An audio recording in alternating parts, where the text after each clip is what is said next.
রসায়ন একাদশ শ্রেণী প্রথম সেমিস্টার এর চতুর্থ অধ্যায় রাসায়নিক বন্ধন এবং আণবিক গঠন। তো এই অধ্যায় থেকে এখন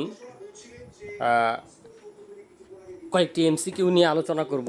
এমসিকিউ এর বিষয় হলো হাইড্রোজেন বন্ধন। এমসিকিউ এর বিষয় হলো হাইড্রোজেন বন্ধন। তো প্রথম প্রশ্নটি হলো কোশ্চেন নাম্বার 180, নিচের কোনটিতে তড়িৎযোজী, সমযোজী, অসমযোজী এবং হাইড্রোজেন বন্ধন বর্তমান, মানে 4 প্রকারের বন্ধনই বর্তমান। Option A H2O, option B H3PO3, option C NH4Cl, option D CuSO4.5H2O। এটা হচ্ছে অপশন ডি হচ্ছে ব্লু ভিট্রিয়লের সংকেত। এখানে 5 অণু কেলাস জল রয়েছে। যাই হোক, তো আমরা যদি ব্লু ভিট্রিয়লের গঠন দেখি তাহলে দেখব ব্লু ভিট্রিয়লে কিন্তু তড়িৎযোজী, সমযোজী, অসমযোজী এবং হাইড্রোজেন বন্ধন এই 4 প্রকারের বন্ধনই উপস্থিত রয়েছে।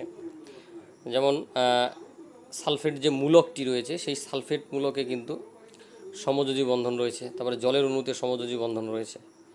আবার Cu2+ আর SO4 2- মধ্যে যে স্থিরতারিতিক আকর্ষণ বল, তার মাধ্যমে কিন্তু তড়িৎযোজী বন্ধন গঠন করবে। আর এখানে 4টি যে জলের অণু, সেটা Cu2+ সঙ্গে অসমযোজী বন্ধনের মাধ্যমে যুক্ত হবে। আর একটি জলের অণু সালফেট মূলকের সঙ্গে হাইড্রোজেন বন্ধন এর মাধ্যমে যুক্ত হবে। তো এইভাবে করে CuSO4 5H2-তে H2O-তে 4 প্রকারের বন্ধনই উপস্থিত থাকে। এবার আমরা দেখব পরের প্রশ্ন নাম্বার 181। কি বললো? একটি জলের অণু সর্বাধিক যতগুলি হাইড্রোজেন বন্ধন গঠন করতে পারে তা হলো option A 3, option B 2, option C 4, option D 1। এবার একটি জলের অণুতে 2টি হাইড্রোজেন পরমাণু এবং একটি অক্সিজেন পরমাণু রয়েছে। 2টি হাইড্রোজেন পরমাণু 2টি হাইড্রোজেন বন্ধন গঠন করবে এবং একটি অক্সিজেন অণু 2টি হাইড্রোজেন বন্ধন গঠন করে।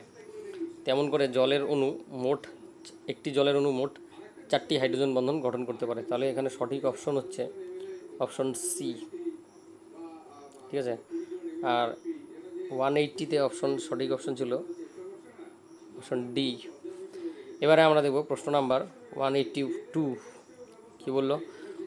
কোনটির গঠনাকৃতি অন্যান্যগুলির থেকে আলাদা? যদিও এটা হাইড্রোজেন বন্ধন এর অন্তর্গত নয়, সেজন্য আমি এটাকে অ্যাভয়েড করছি। এবার আমরা দেখব কোশ্চেন নাম্বার 183। নিচের কোনটিতে হাইড্রোজেন বন্ধন নেই? জলে হাইড্রোজেন বন্ধন আছে। তরল অ্যামোনিয়া, এতেও হাইড্রোজেন বন্ধন আছে। তরল HCl, এতে কিন্তু হাইড্রোজেন বন্ধন নেই, কারণ ক্লোরিন পরমাণুর সঙ্গে যুক্ত হাইড্রোজেন বেশিরভাগ ক্ষেত্রেই, মোস্ট অফ দ্য কেসেস, কিন্তু হাইড্রোজেন বন্ধন গঠনে অংশগ্রহণ করে না। তার কারণ ক্লোরিনের তড়িৎ ঋণাত্মকতা আছে যথেষ্টই, কিন্তু আকারটা একটু বড় হওয়ার কারণে এই ঘটনাটা ঘটে। তবে ব্যতিক্রমী ঘটনাও আছে 2-1টি ক্ষেত্রে, কিন্তু স্বাভাবিক তরল HCl এর ক্ষেত্রে হাইড্রোজেন বন্ধন হয় না। তাহলে এখানে ফেনলে হতে পারে। তাহলে এখানে অপশন হচ্ছে ডি, যেটা হচ্ছে আমাদের সঠিক অপশন, যে হাইড্রোজেন বন্ধন নেই। এবার আমরা প্রশ্ন নাম্বার 184 দেখব। নিচের অণুগুলির মধ্যে কোনটির ক্ষেত্রে হাইড্রোজেন ব্রিজ বন্ড আছে? হাইড্রোজেন ব্রিজ বন্ড, যদিও এটা এই হাইড্রোজেন বন্ধন যে টপিকটা রয়েছে সেই টপিকের অন্তর্গত নয়, সেজন্য আমরা অ্যাভয়েড করতে পারি, যদি আমাদের জানা আছে ডাইবোরেন। এবারে আমরা চলে যাচ্ছি পরের প্রশ্নে চলে আসছি আমরা। প্রশ্ন নাম্বার 185। CuSO4.5H2O যৌগে কয়টি জলের অণু হাইড্রোজেন বন্ধনের মাধ্যমে সালফেট আয়নের সঙ্গে যুক্ত আছে? একটি জলের অণু হাইড্রোজেন বন্ধনের মাধ্যমে হাইড্রোজেন বন্ধনের মাধ্যমে সালফেট আয়নের সঙ্গে যুক্ত থাকে। এটা যদি আমরা ব্লু ভিট্রিয়ল অর্থাৎ CuSO4.5H2O এর গঠনাকৃতি লক্ষ্য করি তাহলে আমাদের কাছে স্পষ্ট হয়ে যাবে। এবার আমরা চলে যাচ্ছি প্রশ্ন নাম্বার 186। বলছে নিচের কোনটিতে এইচ বন্ধন সবচেয়ে শক্তিশালী, সবচেয়ে বেশি শক্তিশালী? O bond H dot dot dot O, F bond H dot dot dot O, N bond H dot dot dot dot N, F bond H dot dot dot dot F. এই dot ডটটাকে বলা হচ্ছে hydrogen বন্ধন। এই যে এখানে যে dot ডটগুলো রয়েছে, এই যে ডট ডট, এই যে ডট ডট ডট ডট, এগুলো হচ্ছে অ্যাকচুয়ালি হাইড্রোজেন বন্ধনকে বোঝাচ্ছে। তো ফ্লুরিন পরমাণুর আকার ছোট হওয়ায় হাইড্রোজেন পরমাণু যখন অপর একটি অণুর ফ্লুরিন পরমাণুর সঙ্গে হাইড্রোজেন বন্ধন গঠন করে সেটা খুব শক্তিশালী হয়। ফ্লুরিনের আকার ছোট এবং তীব্র তড়িৎ ঋণাত্মক হওয়ার জন্য এই ঘটনাটা ঘটে। যে অপশন ডি এর ক্ষেত্রে তাহলে আমাদের যেটা বলতে যাচ্ছে প্রশ্নে যে এইচ বন্ধন সবচেয়ে শক্তিশালী, সেটা হচ্ছে অপশন ডি এর ক্ষেত্রে। ঠিক আছে, এটা হচ্ছে আমাদের সঠিক অপশন। চলো এবার আমরা দেখব কোশ্চেন নাম্বার 187। কী বললো কোশ্চেন নাম্বার 187-এ? ফ্রেমির লবণ KHF2 এর অস্তিত্ব যে আছে যে কারণে তা হলো অপশন এ অনুমধ্যস্থ হাইড্রোজেন বন্ধন, অপশন বি আন্তরাণবিক হাইড্রোজেন বন্ধন, অপশন সি ভ্যান্ডারওয়াল আকর্ষণ বল, অপশন ডি লন্ডন বল। তো এখানে সঠিক অপশন হচ্ছে আন্তরাণবিক হাইড্রোজেন বন্ধন। মানে অ্যাকচুয়ালি কী হয়, এইচএফ অণু আর কেএফ অণুকে জলে দ্রবীভূত করা হলো, তাহলে কী হবে, কেএফ ওটি ভাঙবে, তার থেকে এফ মাইনাস উৎপন্ন হবে। আর এইচএফ অণুর এইচ এই এফ মাইনাসের সঙ্গে, মানে কেএফ থেকে যে এফ মাইনাসটা পাওয়া গেল তার সঙ্গে হাইড্রোজেন বন্ধন গঠন করে HF2 মাইনাস গঠন করে। সেই HF2 মাইনাস কে প্লাসের সঙ্গে যুক্ত হয়ে KHF2 যে ফ্রেমির লবণ সেটা গঠন করে। তাহলে এখানে আমাদের সঠিক অপশনটা হচ্ছে অপশন বি, হাইড্রোজেন বন্ধন। পরের প্রশ্নে চলে যাচ্ছি আমরা। 188, জলের অতি উচ্চ স্ফুটনাঙ্কের সঠিক কারণটি হলো আন্তঃআণবিক হাইড্রোজেন বন্ধন, অন্তঃ আণবিক হাইড্রোজেন বন্ধন, উচ্চ আপেক্ষিক তাপ, অপশন ডি এ ও বি উভয়ই।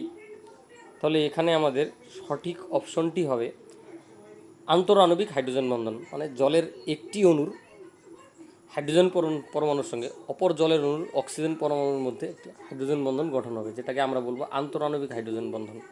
এর ফলে কি হবে, জলের অণুগুলো পরস্পর খুব সংগুণিত অবস্থায় থাকবে।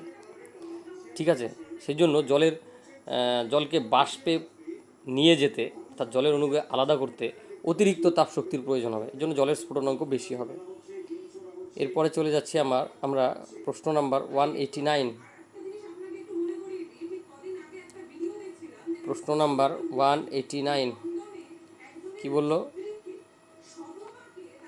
NH3 এর উচ্চ স্ফুটনাঙ্ক দেখা যায় কারণ এটির অন্তঃ আণবিক হাইড্রোজেন বন্ধন থাকে, অন্তঃ আণবিক সমযোজী বন্ধন থাকে, ফ্রিজিং অবস্থায় এটির ঘনত্ব কমে যায়, এটির আন্তঃআণবিক হাইড্রোজেন বন্ধন থাকে, জলের সঙ্গে এটি NH4OH উৎপন্ন করে।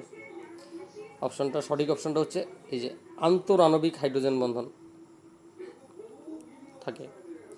মানে একটি অ্যামোনিয়া অণুর হাইড্রোজেন পরমাণুর সঙ্গে অপর অ্যামোনিয়া অণুর নাইট্রোজেন পরমাণুর মধ্যে একটি হাইড্রোজেন বন্ধন গঠন হয়।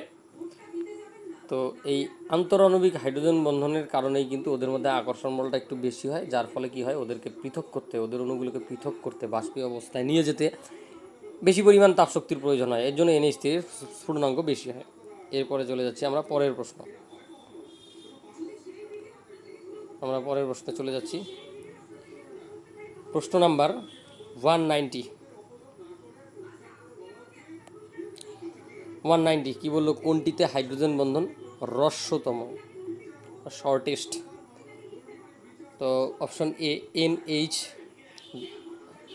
Dot dot dot O, option B SH dot dot dot O, option C FH dot dot dot O, option D FH dot dot dot F. এক্ষেত্রে কিন্তু হাইড্রোজেন পরমাণু একটি তীব্র তড়িৎ ঋণাত্মক এবং ক্ষুদ্র আকারের ফ্লুরিন পরমাণুর সঙ্গে যুক্ত আছে, এবং এই হাইড্রোজেন পরমাণু যখন অপর একটি ফ্লুরিন পরমাণুর সঙ্গে হাইড্রোজেন বন্ধন গঠন করবে সেটি হবে অত্যধিক শক্তিশালী, কারণ হাইড্রোজেনেরও আকার ছোট এবং ফ্লুরিনেরও আকার খুব ছোট হওয়ায় বন্ধন দৈর্ঘ্য খুব কম হয়, সেজন্য কী হয়, বন্ধন খুব শক্তিশালী হয়। তাই এই ক্ষেত্রে ও শুধু আমাকে তো এটা বলেছে যে হ্রস্বতম মানে ছোট দীর্ঘ মানে ক্ষুদ্র বন্ধন দৈর্ঘ্য কোনটি, তো আমরা এখান থেকে বুঝতেই পারছি এখানে এইচএফ মানে অপশন ডিতে যে এইচ, সেই এইচ পরমাণু, এই এইচ পরমাণু যখন এই এফের সঙ্গে হাইড্রোজেন বন্ধন গঠন করবে সেটি হবে সবথেকে ক্ষুদ্র, কারণ ফ্লুরিন পরমাণুর আকার ছোট, আর সব ক্ষেত্রে কিন্তু অক্সিজেন আছে, ফ্লুরিনের থেকে অক্সিজেনের আকার কিন্তু বড়। ঠিক আছে, এরপরে আমরা চলে যাচ্ছি কোশ্চেন নাম্বার 191। কী বললো, কোন যৌগটিতে অন্তঃ আণবিক হাইড্রোজেন বন্ধন আছে? Metanitrophenol, hydrogen chloride, methanol, option D salicylic acid.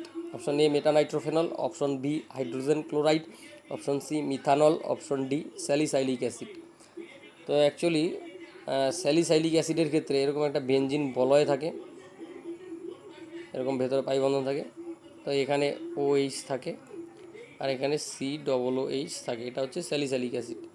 এই স্যালিসাইলিক অ্যাসিডের ক্ষেত্রে যে OH এর হাইড্রোজেন পরমাণু আর কার্বক্সিল গ্রুপের যে কার্বনিল যে অক্সিজেনটি রয়েছে, অর্থাৎ কার্বনিল অক্সিজেন বলতে C+O, এই ডাবল বন্ডেড অক্সিজেনের সঙ্গে এই OH গ্রুপের হাইড্রোজেন পরমাণু একটি অন্তঃ আণবিক হাইড্রোজেন বন্ধন গঠন করে।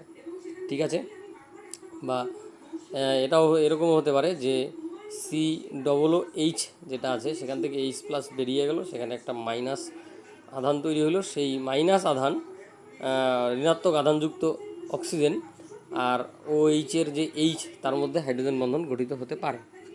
ঠিক আছে, তো তাহলে এখানে সঠিক অপশন হবে স্যালিসাইলিক অ্যাসিড।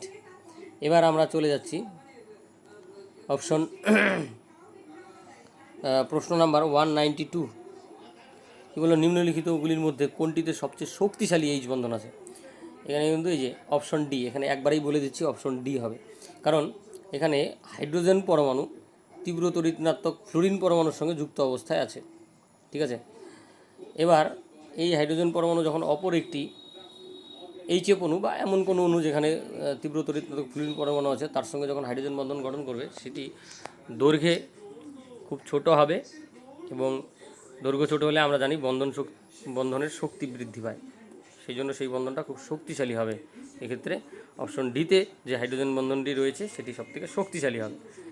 এরপরে আমরা চলে যাচ্ছি প্রশ্ন নাম্বার 193। প্রশ্ন নাম্বার 193 কী বলল, HF, H2O ও NH3 যৌগগুলিকে ক্রমবর্ধমান স্ফুটনাঙ্ক অনুসারে সাজালে সঠিক ক্রমটি হবে? Option A HF less than H2O less than NH3, option B NH3 less than H2O less than HF, option C NH3 less than HF less than H2O, option D H2O less than NH3 less than HF। এই চারটি option রয়েছে। তো যদিও HF সবথেকে শক্তিশালী hydrogen বন্ধন গঠন করবে, তা সত্ত্বেও কিন্তু এখানে যদি আমরা স্ফুটনাঙ্কের ক্রম দেখি তাহলে কিন্তু সবথেকে বেশি হবে H2O, তারপরে HF, তারপর NH3।